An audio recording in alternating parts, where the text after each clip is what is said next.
Welcome, this is Emmen reporting for Primeur magazine. I will walk you through the highlights of supercomputing and exascale news this week.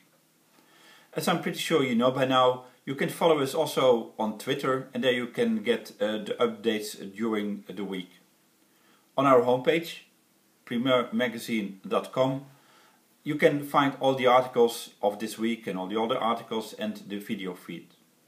The most important news that was happening this week was that the researchers from the Jülich Science Center simulated 1 second of the human brain activity that involved neurons about 1% of the human brain on the K supercomputer in Japan. The popular version of that article, 1 second of human brain simulated in 40 minutes, made it to the general and popular press. Meanwhile, down under, they were installing a new supercomputer. The nice thing about this new supercomputer is that it's rather big, but they were very proud in Australia. They actually did some videos about that, and we have some of them on our portal. So one is from 7 News, which is a typically news item, and the other one is describing the research that they want to do with the supercomputer. That's done by Andy Hawk. So, if you want to go to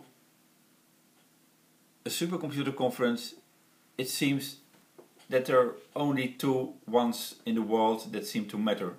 There's the supercomputer in November in the US, and in June you can go to Europe to ISC. We did talk in a Primeur exclusive interview with Hans Moyer, who's the driving force behind the ISC supercomputer conference since 1986.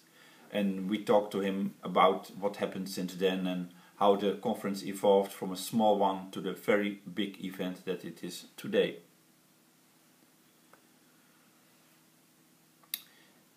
Big data and HPC, they belong together. There's one conference that makes this link explicit. That's the Big Data Conference, the ISC Big Data Conference that will take place this year in September in Heidelberg. Security is of course on everybody's mind, especially on those of the criminals. So that's why it's good that the Cloud Computing Software Program in Finland did run a study on the automatic detection of browser insecurities, and they published also lists of that. Of course the insecurities have been repaired by now. So that's all for this week's news. So please check in next week.